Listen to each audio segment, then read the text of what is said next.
Welcome into A to Z Sports Prime Time on this Monday, January the 27th. Lovely to have you guys in for another episode of the Prime Time program. We've got a Super Bowl set, which is why we gave you the night off yesterday evening. Fun NFC Championship and AFC Championship to see the Eagles and Chiefs advance to Super Bowl 59. But we're not here to talk about the Super Bowl. We're here to talk about the Titans, because the Titans have a huge offseason. While the final two teams continue to play football and will have the better part of 2 weeks off getting ready for not this coming Sunday, but the following Sunday with the Super Bowl in New Orleans, other teams like the Tennessee Titans and basically everybody else who's been eliminated are going through the process of roster construction, all the different things that they need to be prepared for, all the different scouting trips and all-star games. Shrine Bowl is ongoing. Shrine Bowl will be on the 30th, as a matter of fact, and Senior Bowl is taking place. The practices start tomorrow. The game will be at the end of the week. Players reported today for heights and weights and all manner of other measurements as we get ready as we begin really in earnest the pre-draft process, which you've been desperately waiting for because you hold the number one overall pick.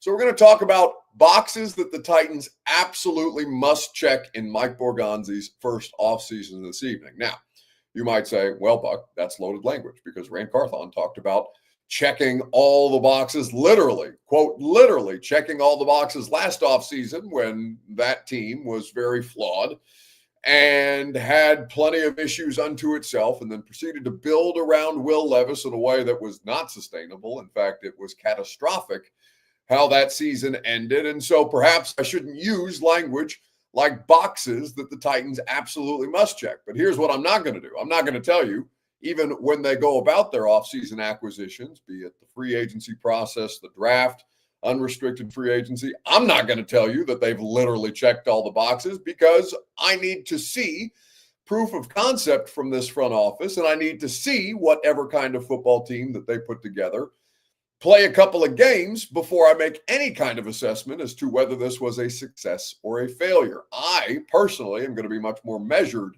in my commentary, no matter what the Titans do. If they draft a quarterback with the number one overall pick, if they trade out and put together as many draft picks as humanly possible to try and regenerate this roster, whatever their tact is this offseason, I'm probably going to slow roll it a little bit just because I got ahead of myself last offseason, and I think we all got ahead of ourselves last offseason. But there are three critical things that we're going to talk about tonight that the Titans absolutely must get done in Mike Borgonzi's first offseason as the Titans general manager. Now, since we've last met, Titans made a handful of coaching staff changes, including the official announcement of John Fossil as special teams coordinator, the official announcement that Colt Anderson would not be retained, nor Anthony Levine Jr.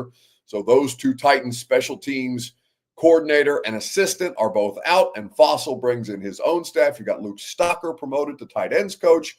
You've got a couple of different moving parts and pieces. Clint McMillan going to New England. You've got Chris Harris. His contract's expired, as has Justin Outens.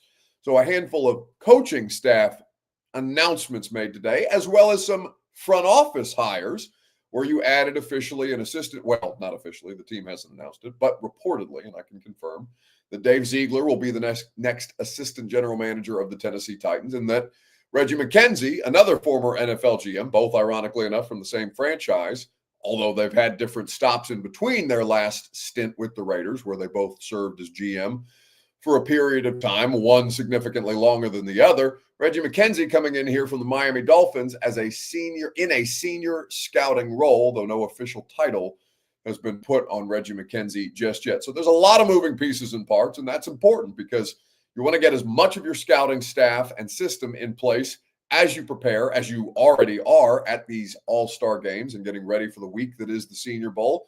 And you want to make sure that you have your coaching staff in place so that your coaching staff can have as much input as humanly possible on the personnel that the Titans will now set about acquiring. So what we're going to work through tonight is that checklist, or at least that three-pronged checklist. Of course, they have many boxes that they have to check, and we'll see if they can avoid using language like literally checking all of them this offseason to temper expectations. Because I think the best thing about all of this, messy though it may have been. And, so far, at least looking like it's got some legs. We'll see how all these different pieces and parts work together, how the alignment of the organization and the structure that they've spent time trying to basically failing at for the past couple of years, but this time they think they've got it legitimately right. And there's only one way to judge that, and that will be once we finally get to playing regular season games, plural. We won't know whether the Titans have been a failure or a success in week one alone. It'll probably take,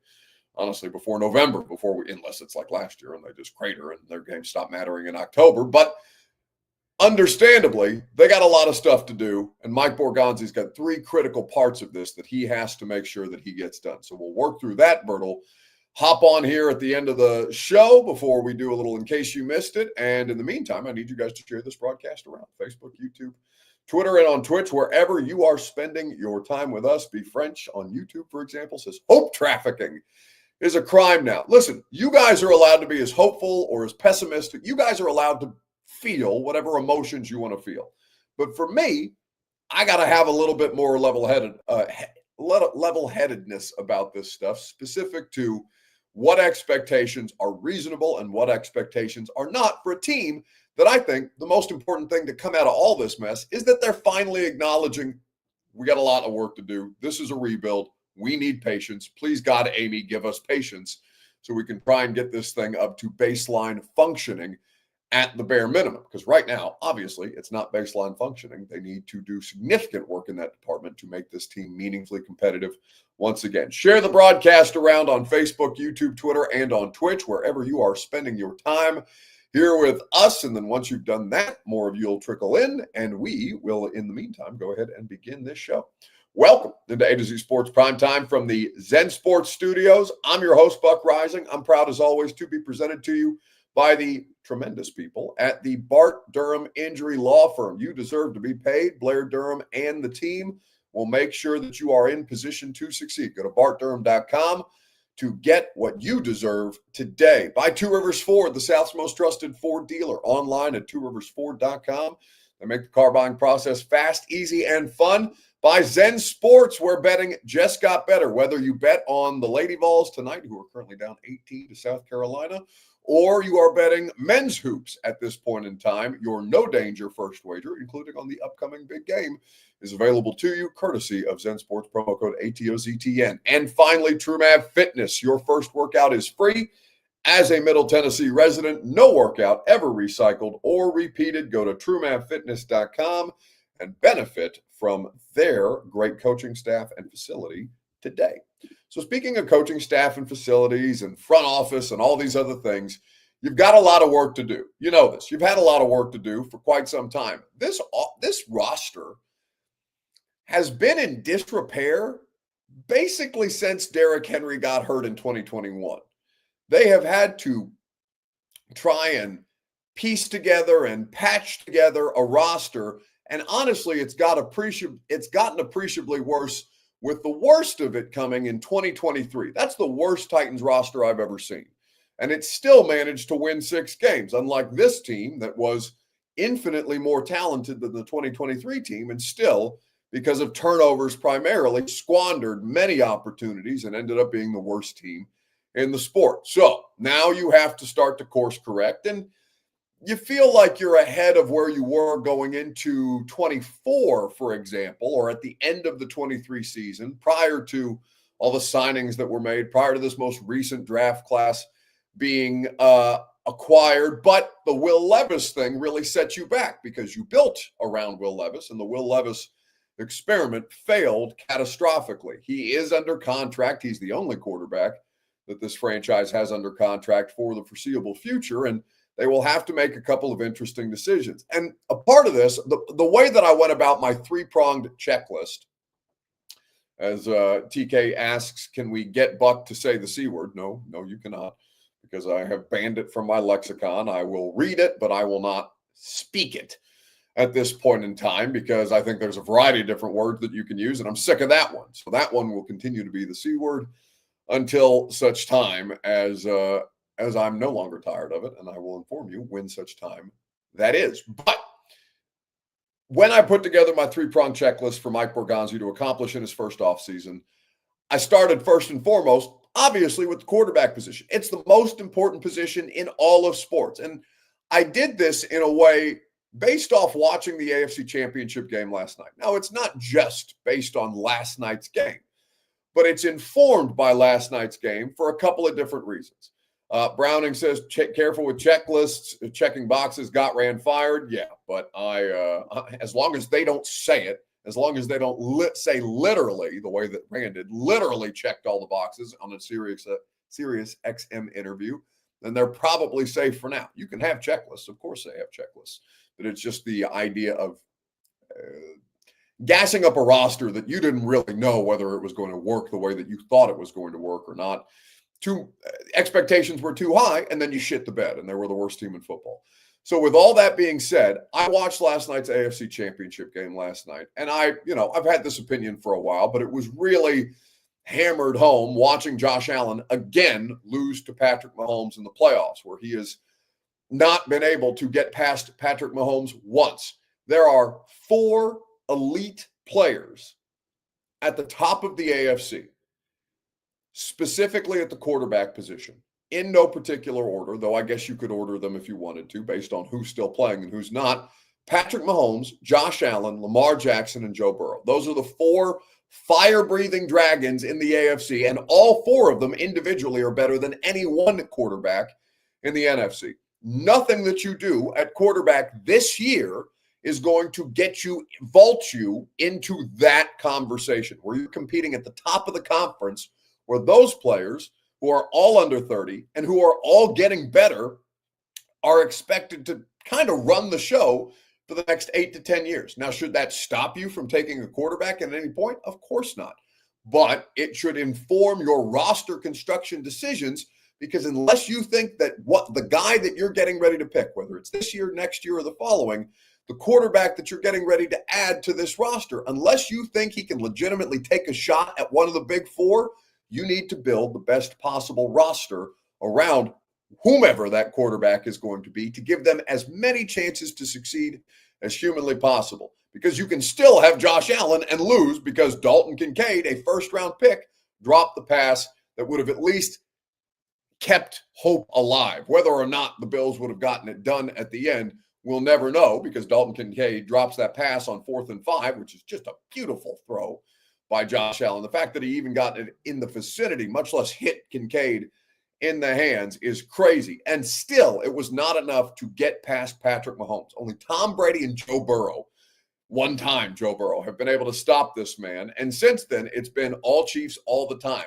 5 Super Bowl appearances in the last 6 seasons, 3 of which they have won, and they are on the precipice of doing something no team in the history of the NFL has ever done, which is potentially three-peat at the Super Bowl. So, with all that said, how does that inform the checklist? Well, we're going to go through those things. I'm going to ask you for the biggest thing that you need to see Mike Borgonzi accomplish this offseason. It's your Two Rivers Ford take. The question: what's the Titans' top priority in Mike Borgonzi's first offseason? Let me know what it is to you, and I'll let you know what it is to me right after I remind you that Two Rivers Ford makes your Two Rivers Ford take possible. Quality American-made Ford vehicles and award-winning customer service is what is always on offer. They make the car buying process fast, easy, and more fun. Not only will they find you the best price, but they will find you some of the best rates, interest rates around for your financing, if that's something that you need. Two Rivers Ford in Mount Juliet, or online at tworiversford.com for more information. Just 7 miles east of Nashville International Airport. Two Rivers Ford.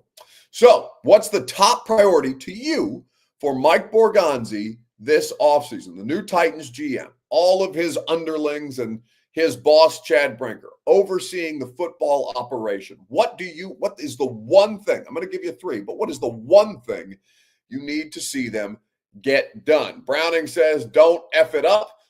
Easy enough. Quarterback at 1 for Richie. Steven wants them to trade the number 1 pick to a quarterback-needy team. MB says, Buck, the Chiefs' defense was pretty good. Did you not see them against Allen the last drive? No, I saw them all night. They were harassing him mercilessly It was an incredible effort for Josh Allen to even get that ball off with as many different Chiefs blitzers as Steve Spagnuolo had in Josh Allen's face. Of course, I saw the Chiefs defense. They are as big a reason that they are in the Super Bowl as Patrick Mahomes. Don't be reductive that way. Of course, we all saw what Steve Spagnuolo does. That's a huge reason that the Chiefs continue to have this dynastic approach, because Steve Spagnuolo isn't leaving for a head coaching job. Either way, we don't have to get into that. We'll save that for the radio show. But Terry Anderson says, pick the generational talent. But there's no such thing. Let me start there first and foremost, okay? Because there are generational college players. And there can end up being generational professional athletes. Patrick Mahomes is, of course, one of them. But the G word goes with the C word off in the garbage can, because I don't want to hear anything about generational talents in the NFL draft. You have no idea.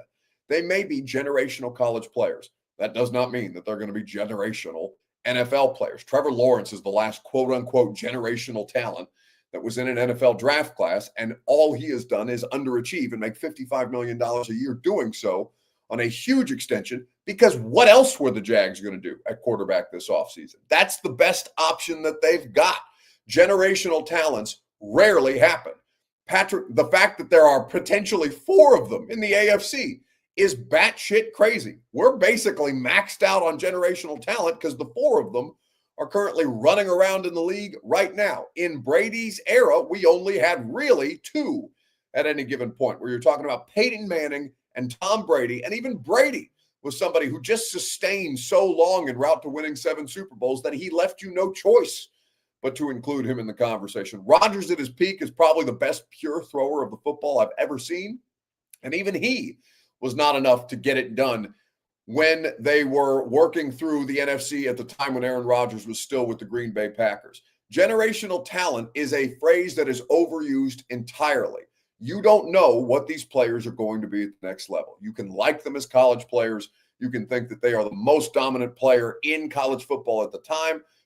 Travis Hunter is something we've never seen in college football. He is a generational college football player. He is not going to be a generational wide receiver. He's not going to be a generational cornerback. What makes him generational is the fact that he played both positions in college. He played 130 snaps a game.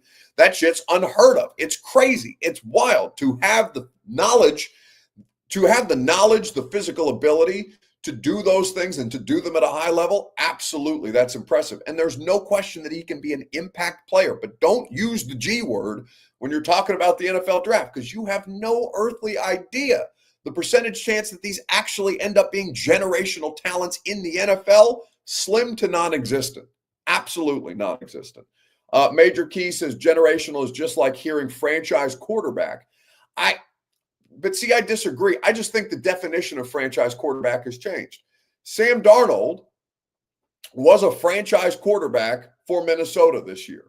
He doesn't have to be a franchise quarterback for them next year. Ryan Tannehill was a franchise quarterback for Tennessee. That petered out after a while, but from 19 to 21, he was as good as any of them playing the position, even though we understand the postseason failings of Ryan Tannehill and the squandering of the number 1 overall seed after working their asses off to earn it. But you would give your right arm for Ryan Tannehill level quarterback play after what you've experienced for the past couple of years, especially when Tannehill's offensive line started to fall off. That 3-year stretch was as good as you've had since Steve McNair. He was a franchise quarterback for a time, even though many of you didn't want to accept him as one. Mahomes is obviously a different case study. Allen and Lamar are organically drafted by their organization, but franchise quarterback, the definition can change. It just means, is that the best player for your franchise in that particular season? And can you build around that quarterback? The answer, more often than not, you can find quarterbacks who can line up and play. It's just, is it sustainable for a period of time? Franchise quarterback does not have to mean 8 to 10 years, an 8 to 10 year solution at the position. Minnesota with Kirk Cousins, franchise quarterback. You've seen teams do this. You just need to adapt what your definition of franchise quarterback is. So I don't think that's the definition of that is something that is at least overused the way that generational is. Again, it's like when we talk about quarterbacks who are elite in the NFL. How many of them are actually elite in any given year? This year we had 3 of them, and they weren't Mahomes. Like, that's the crazy thing. Allen, Lamar, Joe Burrow all played the quarterback position better than Patrick Mahomes. Mahomes was not elite this year, but what he possesses is this intangible quality where he's going to make fewer mistakes than you do, and that's ultimately going to put him in the best position to succeed and go to the Super Bowl again for the 5th season in 6 years. It's crazy what Mahomes has been able to do. But even he was not the best quarterback in football this year. Even he was not elite this year, even though they won 15 games in the regular season. That's what it is. I think there's all manner of different ways that you can look at this, but from my perspective, the first place that you have to start when you're talking about Mike Borgonzi's checklist is this. And I'm going to tell you what this is right after I remind you well, actually, I'll let you hear from Mike Borgonzi on generational talent here in just a second, right after I remind you that the Primetime program is made possible by the Ashton Real Estate Group of RE/MAX Advantage. The official real estate agent of the Nashville Predators is GaryAshton.com. So, G word, I wish you wouldn't use it, but when your organization is asked about it, the idea of a generational talent, what does that mean to them? Quarterback is the most important position, arguably, in sports. So you have to solidify the quarterback position. So we're going to turn over every rock, whether that's free agency draft or, we have quarterbacks on the roster here. We're going to give him every opportunity to play and to compete. But we're going to attack this thing. We're going to be relentless attacking this until we find the answer. What are the attributes you value most in the quarterback? Well, you have to have the physical arm talent, obviously, to make every throw in the league. Accuracy, decision-making are big parts of it. The way you process coverages. The game's changed a little bit, too, so having mobility, not just a pocket passer. And, of course, the leadership part is a big part. They are the face of the franchise. They are your leader. They're the ones that are going to stand in front of the team every day, and they're going to follow them. And that's what they do. They follow, Patrick Mahomes. They follow Joe Burrow. That's what they do. That they set the tone. They're the most important, arguably the most important position in all of sports. That is Mike Borgonzi at his introductory press conference a couple of days ago, last Wednesday, talking about the quarterback position, solidifying the quarterback position. And I take him at his word that they're going to turn over every rock that they can to figure out how to solidify the quarterback position. But the best way to do it is, I think, to put that quarterback in the best possible position to succeed. And let me say this. If they believe that Shedeur Sanders or Cam Ward, if you want to flip them, that's fine. Cam Ward and Shedeur Sanders, depending on who you think is the better of the two. If they believe 100%, without a shadow of a doubt, that either of those two players can put them in that position, can solidify that quarterback position in a meaningful way, then draft them number 1 overall. No hesitation, conviction of your beliefs, draft that player if you feel that player is the best possible option for you at that position moving forward. He's not going to be Patrick Mahomes or Josh Allen or Lamar Jackson or Joe Burrow in his rookie season. But you need to have one of these guys. You would at least need to be talking about the tier with Herbert and C.J. Stroud and some of these other almost no doubt type of prospects that still, Stroud is only in year 2, so we'll give him more time, but Herbert's an underachiever. Lawrence, the last G word, the last generational talent, is an underachiever because these 4 fire-breathing dragons exist in the AFC. It makes it really, really difficult. So if you believe that Ward or Sanders can put you in that tier of at least trying to win the division, Stroud, Herbert, Lawrence has won the division before, so I guess Trevor Lawrence would belong in that category. What's another middle-class AFC quarterback at this point in time as you think about? Bo Nix is arguably one of those guys. We'll see what he looks like after his rookie season, but if not for Jaden Daniels, Bo Nix would have been in the conversation for Offensive Rookie of the Year. So you at least need to get yourself into that tier. And if you think that one of these guys can get you into that tier, you take them. There's no question. I'm with that. But if you have doubts, the place that this needs to start is trading the number one overall pick and trying to find as many draft picks as humanly possible.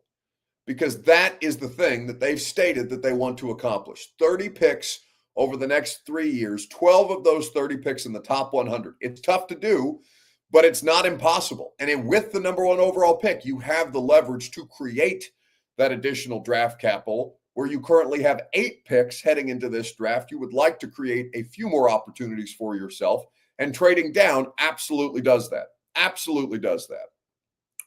Now, does it mean that Cam Ward or Shedeur Sanders, if you trade out a number one overall, can't go on to be fine NFL players? No, they absolutely can. Lamar Jackson, even the Ravens passed on him. Bert, if I'm not mistaken, Hayden Hurst was the Ravens' first-round draft pick that year, where they traded back into the first round to acquire Lamar Jackson. Josh Allen was not a number one overall pick. Patrick Mahomes, Deshaun Watson, I know Watson's obviously fallen off since then, but Watson had plenty of good years as well. None of those players were number one overall draft picks. So you can find these quarterbacks later. It's just that there's not many of them that are going to have first-round grades this year.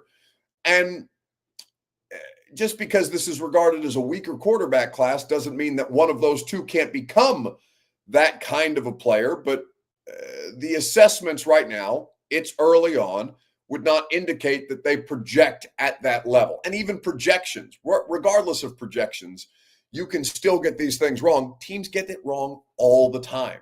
But if you draft one of those two players, number one overall, that player is almost assuredly going to start right away. I looked this up.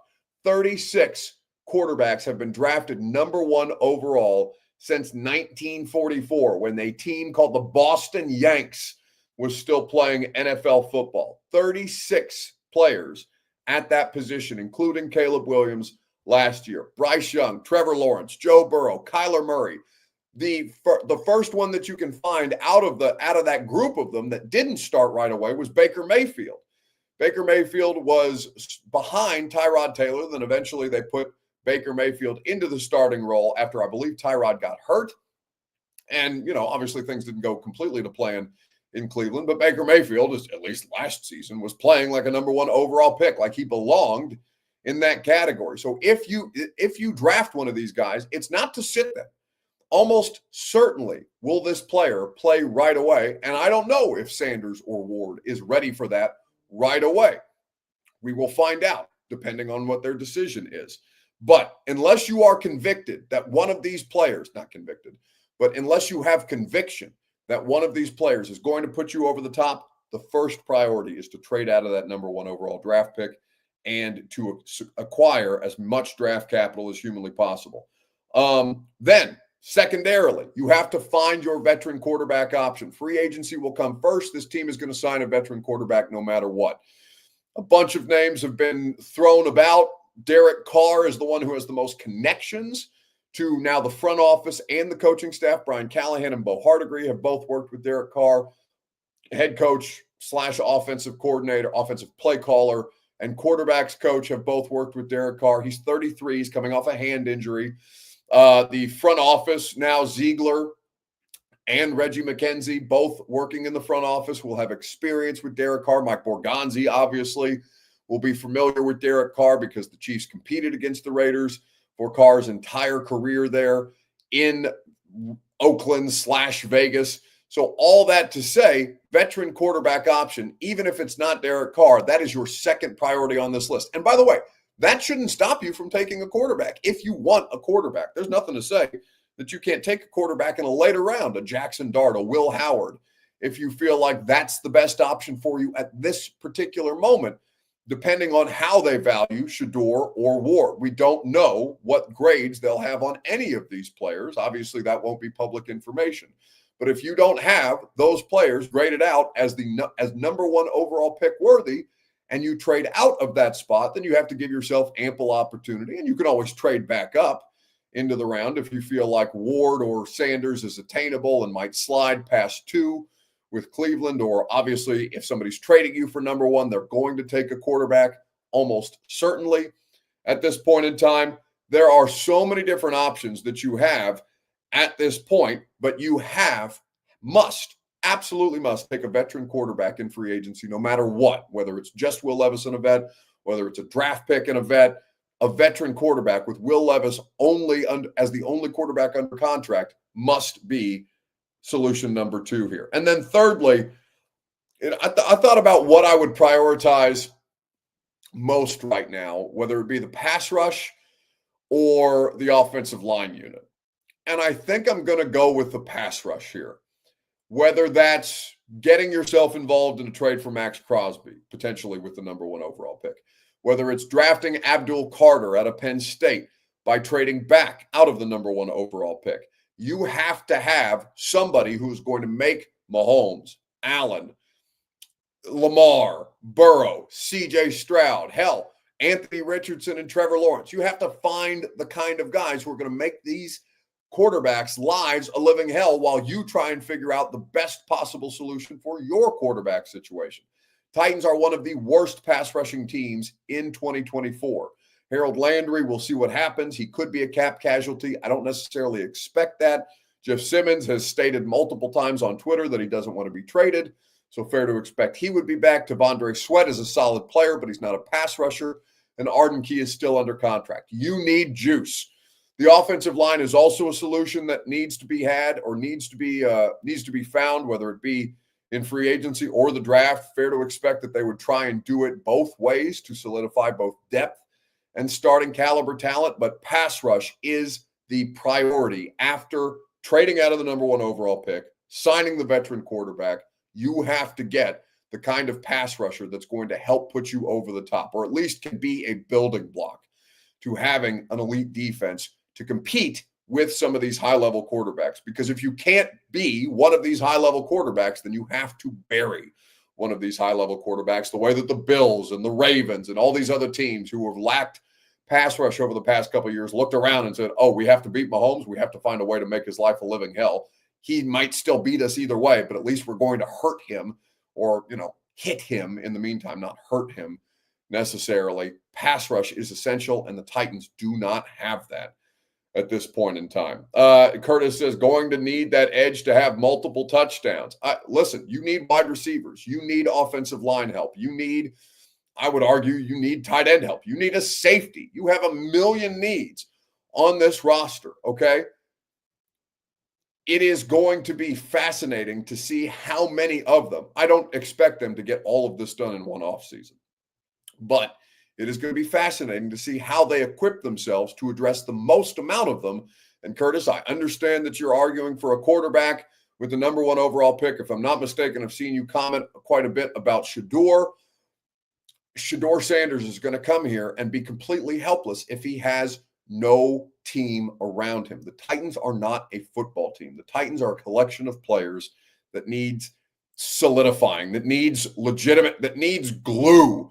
Not glue, it needs concrete foundational pieces to build upon, rather than just be this scattered collection of somewhat talented, tier 2 talented type of players at the very top of their roster to get this done. It doesn't matter who's playing quarterback. If you don't have the support system in place, they're going to fail. Maybe not as badly as Will Levis did, because I don't know that anybody would have the kind of turnover issues that Will Levis had. I mean, I'm sure something like the Peterman is the last quarterback. Nathan Peterman is the last quarterback that I can think of that had the kind of turnover. Well, I guess Jameis. Jameis is also an easy submission, 30 touchdowns and 30 interceptions. I want to say that was the 19 season. So we haven't seen a quarterback turn it over at that rate. Will Levis, we haven't seen a quarterback turn it over at that rate since Jameis Winston. But you don't have anybody who's as talented a college quarterback as Jameis Winston was coming out of the national championship run at Florida State that year. Hell, I don't even think these two are Marcus Mariota.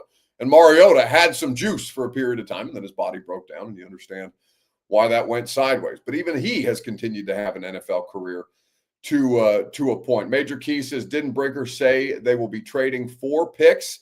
He didn't say that definitively, but he's saying that they want to have 30 picks 30 picks in the next 3 years, and 12 of those picks, ideally, they want to be top 100 players. Now, John Robinson had close to that, which is crazy. The fact that J-Rob had 11 picks in the top 100 over those last 3 drafts and only Roger McCreary turned into something of consequence is wild. They botched it. So just because you can get the draft capital doesn't mean that you're going to be good at drafting. Now, we'll see if this group is going to be good at drafting. You feel pretty good about the 2024 class. 2023 was obviously a wash. Will Levis is the worst of it for sure. Skoronski is not good enough for being the 11th pick. Tajay Spears, a 3rd-round pick on a backup running back, is not ideal for the value proposition. Even though Tajay pre-concussion, I had high hopes for. I don't know what his availability is going to look like ultimately. And Tony Pollard is the better player, so they went out and paid a running back, even with Tajay Spears on the roster, which kind of speaks to the nature of where things are at right now. And then you get into the Dowells and what's the tight end's name? Wiley, who are possible potential contributors, but are anything but sure things out of that draft class by any stretch of the imagination. So those are my 3 priorities at this point in time, and we'll see how many of them the Titans can accomplish. But to Tig's point, like talking about taking a quarterback number 1 without any offensive line help or without legit offensive line help, Mariota broke down because of the offensive line. You don't want to do that to another top draft pick, a 1st overall draft pick, like what happened to Mariota. He was never the same. He's continued to have an NFL career, but everything from broken legs to nerve damage, it was a disaster for Marcus, and they didn't do him any favors during his time here. Major Key says,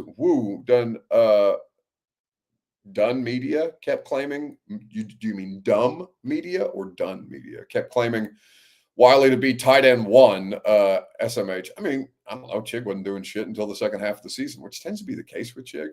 I'm not sure why that is, but are you sold on Chig as tight end 1? He's tight end 1 on this roster, but what does that mean? He's not any kind of surefire proposition at the tight end spot. I certainly wouldn't pay him money moving forward I think he gets ready to be extension eligible this year. I would not want to expend legit guaranteed money on Chig Okonkwo based on the sample size that you have right now. So all that to say, those are my 3 priorities for Mike Borgonzi. Obviously, their checklist is much, much longer, but that's a good start. I went back and forth on the drafting of Abdul Carter, for example, with paying Trey Smith, but I don't think that this front office is going to pay a guard $20 million a year, even though Mike Borgonzi obviously was a part of drafting him in Kansas City. It doesn't equate with the way that they've talked about being more selective in free agency. Even if he's a really high-level player, is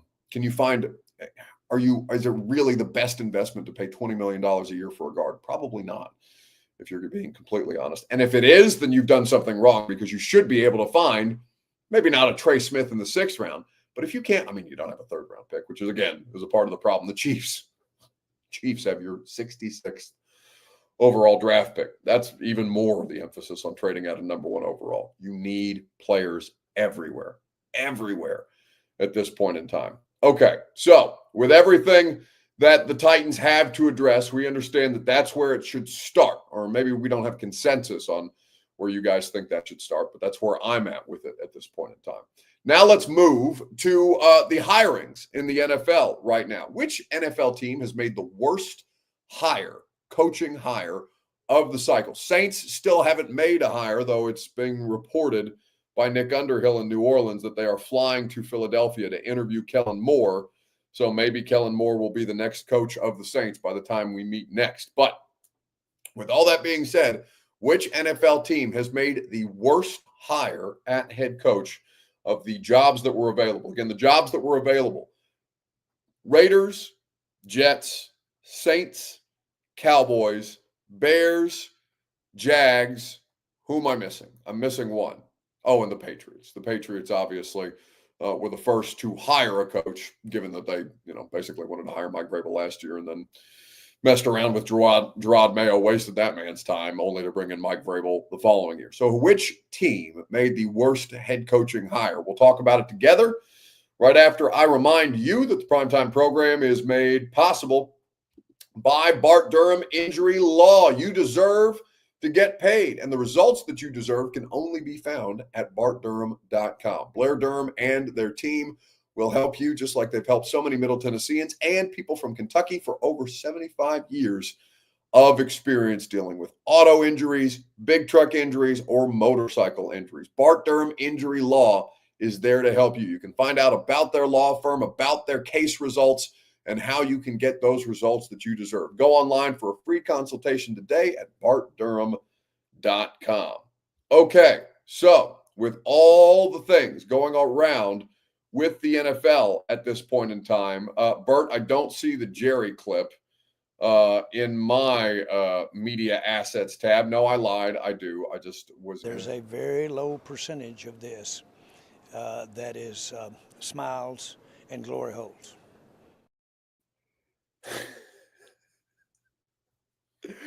All right, that's Jerry Jones in his post-presser press conference talking about smiles and glory holes. Still trying to figure out well, I know what Jerry was talking about. But that's a weird way to talk about a coaching search, especially a coaching search that lands you with an internal candidate that is as unappealing as Brian Schottenheimer. Just look at him. Now, I get my proverbial ass kicked over needing people in my comfort zone. Without this thing being about me in any way, if you don't think I can't operate out of my comfort zone, you're so wrong. It's unbelievable. This is as big a risk as you could take. As big a risk as you could take. No head coaching experience. Now, let me share something with you.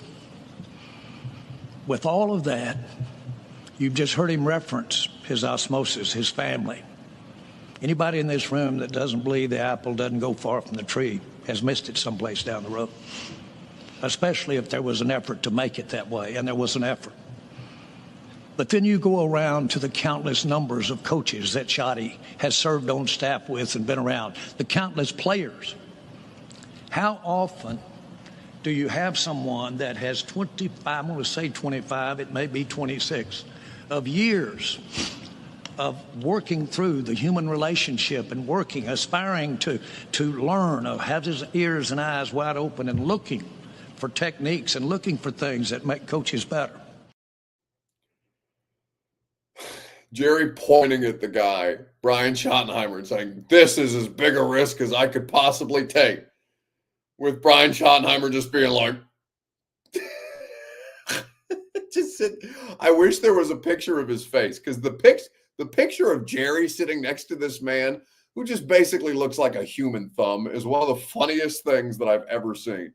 But it's got to be the Cowboys. The Cowboys, again, Bert and I were talking about this before the show started. They're not going to be the worst team in football, but they're certainly not going to be what Jerry wants them to be. And that's just kind of where things are at right now. It's very uninspiring. They dropped the ball on the interview process, and they settled for, at best, you could describe it as a middling coaching hire. We'll see what it ends up being. Dak Prescott there to show his support, which is kind of him. But he's got to be laughing through the pain right now at this point, Bert. I haven't done my ad read. Why are you on my screen? I had to say this before we got in here. I love that you can tell when players hated playing for a coach or have a low opinion of a coach. Richard Sherman put this out here, which was he did not make this. Someone on Twitter made this. I saw this when the Vegas odds changed that Schottenheimer was most likely to be the next Cowboys coach. Richard Sherman has regurgitated this. This is his resume as an offensive coordinator, as a play caller, everything. So he 28th ranked offense with the Redskins. The only shitty years of Drew Brees when he was with the Chargers. Ruined Mark Sanchez when they went to the AFC Championship. Was terrible with the Rams. Got Mark Richt fired. Russ sucked those years, and Trevor Lawrence was not any better. So he has not once had a successful offense. Oof. Not once has he looked like a competent play caller. Not once have you been like, damn, that's a guy who should be a head coach. So now Jerry has gone from I'm gonna hire Jason Garrett, the guy who pulled his way up from the Cowboys. Mike McCarthy, a guy who's taken teams to Super Bowls and been able to manage a lot of attitudes, to now nepotism, baby, the son of a man who was once a head coach. Like, I want to cuss so bad. Anyway, do your ad read. Why can't you cuss anyway? Before Bert gets in here and does his segment for real, I will remind you that the Primetime program is made possible by Zen Sports. Promo code ATOZTN gets you in on all the action. Your $100 no danger first wager is available with that promo code. Whether you're betting basketball, men's, women's, NBA, or college, whether you're betting hockey, or of course the big game that will take place here in just a few weeks from now in football, Zen Sports is your place to get involved. Terms and conditions do apply. Gambling problem, call 1-800-889-9789. Must be 21 plus and in the state of Tennessee to bet. All right, Bert, what do you got? Oh, now you want me. Now you want me. I rabbled the rouses. Ben Hall said, hey, Bert, where are the Ravens? I assume some of them are going to the Pro Bowl where your team has none. So go back in your cave, you miserable second-place Ravens girly, man. That's me, buddy. You got me figured out. That's what I wanted to talk about. Where was that one I went in? This guy is butt hurt, dude. Capital butt hurt. I enjoy my cave, by the way. This is a nice spot to be. It looks like, I mean, I've seen worse caves, I suppose. I love that Titans fans hate the Ravens as much as they do, but I'm telling you, Bert, it looks so unpleasant to be a Titans fan. Like, it just does not seem like an appealing proposition in any way, shape, or form. And I know that the Ravens have been disappointing, disappointing. Lamar's potentially a 3-time NFL MVP. That seems like a tough thing to say, but like postseason wise, it's not been great. What is he, 3-5 now, all time, Lamar? Yeah, something like that. And I that's kind of the shitty part of fandom, right? Is like it so feels like all or nothing. Like, if you don't win the big game, it doesn't mean shit. And I can kind of buy into that. You feel like something's missing, even though you were one of the better teams in the league. It doesn't feel like you won anything. I'm kind of reminded of Giannis after they lost some playoff game, and the guy in the media goes like, "Oh, was it all a failure?" He was like, "I don't know. Michael Jordan won 6 championships. Was every other year Michael Jordan had a failure?" Like, and it does suck. That's kind of the part, and that's what I want to bring this into it. Who do you think has had the worst playoff moment in the NFL offseason so far? Is it Mark Andrews with the 2-point conversion? Is it Josh Allen and Dalton Kincaid with the dropped 4th down? Andrews was worse than Kincaid, but both of them, directly cost their team an opportunity to win the game. Mark Andrews more directly. Marshall Lattimore, I think, belongs in that conversation. He's had a terrible postseason. The Commanders cornerback who just apparently he can't play anymore, so he's just getting in fights with A.J. Brown on every other snap. I would probably say Mark Andrews has had the worst postseason moment. I would have to agree with that, especially it's compounded, right? It's the fumble when you were on your way back. It's the drop 2-point conversion, and Dalton Kincaid didn't have a great game. And to be honest, like, no one named Mac Hollins, James Cook, or Josh Allen really had and I don't think Josh Allen played that well. He put 3 balls on the ground and didn't lose any of them. Did not play well. They were going at DeMar Hamlin all night. And they another issue with them is they labeled one of their players as a personal issue on Thursday, and then like the first snap of the first quarter, the dude gets a concussion, and they're like, "Oh, I don't know how his head got hurt." Like, okay, whatever. Whoops. Same thing with Ray Davis getting a concussion on Saturday and then playing the next Sunday against the Ravens. I don't understand it, but whatever. It's fine. I wanted to talk about how both these teams are covered, though. I do think it's hilarious that these were 1 week apart on with the facility, Fox Sports. Oh, is this Ravens loss on Lamar? Even though Lamar was able to go 88 yards with no Zay Flowers, no Rashad Bateman, score a touchdown, and almost tie the game. But then what happens when Josh loses? Do you feel bad for Josh Allen? Aw. Do you feel bad for him? He had the lesser team. I need people to figure out what the crap they mean when they say that. Is James Cook a great running back, or is he just okay? Is Amari Cooper, was he great before he got there, or like which one is it? Did he have weapons or he didn't? He had the fourth best performing pass protecting offensive line. That's crazy. He had a lot of weapons. I feel like a lot more excuses were made for him that weren't made for Lamar. I think it's because, I mean, they've only met in the AFC Championship twice now, right? Lamar and Josh Allen and Patrick Mahomes. He is 0-4 to Patrick Mahomes. I thought that was his playoff. He's got at record. least one divisional round loss to Pat. I don't know if it's two. I want to say it's just two AFC Championship games that Josh Allen has lost. And I mean, it is something like they are Brady and Manning. They are this. Lamar doesn't get that level of credence necessarily. Like he doesn't get it. Lamar is better than. Yeah, he's Lamar's a better player at the position than. I mean, who was the third best AFC quarterback at any given point? Roethlisberger? Yeah, probably. So he's better than Roethlisberger, but Roethlisberger won two, right? And he was going to conference championship games his rookie season, and that was kind of the dialogue. It was just basically Brady and Manning at the top, and it feels like, speaking for the media vultures, it's just easy for us to compartmentalize that instead of making it a three-person conversation. Instead, it's about the two head-to-head. And those games do always deliver. Like I'm never left wanting from a Bills-Chiefs game. I really am not. And it's not like the Ravens haven't played great games in the playoffs as well. It's just Lamar, has been on the losing side of them. Yeah, and that's the only point I really wanted to make in saying all of this is when the game was on the line, when a quarterback needed to win, the Ravens quarterback went down the field and scored, and Josh Allen went 17 yards and turned it over on fourth down. Have a great. And here I thought we were going to do the Liam Cohen cringy meme. We'll do that. Duval. Ooh, I think we found a new end of show video. Ooh, it's like that crazy Jags lady. I miss her. I bet she's fun. You think she's still? No.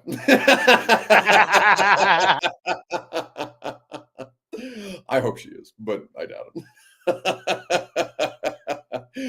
Anyway, that's going to do it for us tonight on the Primetime Program. Radio show 10 to 1 tomorrow. We will talk some college hoops with Ron Slay. We will talk about an interesting note that Brian Callahan gave Jim Wyatt of TennesseeTitans.com at the Shrine Bowl about Shedeur Sanders, and something that uniquely equips him for the pressures that the starting quarterback position will be under as both Shedeur and Cam Ward get ready to enter the draft process and become NFL pros. So we'll talk about both of those things tomorrow. We'll have a great time, 10 to 1 on 104.5 The Zone. We'll look forward to seeing you there right after I remind you that the Primetime Program is made possible by TrueMav Fitness and the Gulch. Your first workout is free as a Middle Tennessee resident at TrueMavFitness.com. See you guys tomorrow. Go home! Go home! Go home! You're embarrassing Nashville! Go home!